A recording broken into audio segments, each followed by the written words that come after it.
दोस्तों, अगर आप कुवैत में रहते हैं तो आपके लिए बहुत ही ज़्यादा इम्पोर्टेंट जानकारी आ रही है निकल के, क्योंकि ये इसलिए ज़रूरी है, बहुत सारे लोग लापरवाही कर रहे हैं कुवैत में ड्यूटी को लेकर और गिरफ्तारी को लेकर, चेकिंग को लेकर इंपॉर्टेंट जानकारी आपको मिलने वाली है। चैनल को पहली बार देख रहे हैं, सब्सक्राइब कर लें। सबसे पहले हम बात कर लेते हैं, कुवैत के अंदर अभी चेकिंग चल रहा है। अगर आप इधर उधर घूमना फिरना कर रहे हैं तो सावधान रहें, सतर्क रहें। और अभी जो है रमज़ान के महीने में इंडियन एम्बेसी और जो अलग अलग मिनिस्ट्रियाँ हैं, उन पर अगर कोई भी काम काज आपको कराना है किसी भी तरीके से, तो जो टाइम टेबल है वो उसमें चेंजेस की गई है, बदलाव किए गए हैं।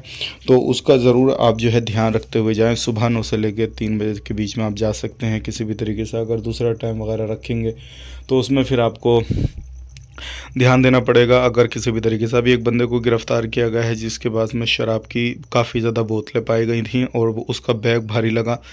मिनिस्ट्री को यानी कि पुलिस वालों को शक हुआ, शक होने के बाद में उसको पकड़ा और देखा उसके पास में काफ़ी ज़्यादा शराब की बोतलें हैं। तो इस तरीके से बहुत सारे लोग लापरवाही कर रहे हैं और इस तरीके से इलीगल एक्टिविटी वगैरह कर रहे हैं। तो आपको सावधान सतर्क रहना है और इस तरीके से कोई भी इलीगल एक्टिविटी नहीं करनी है।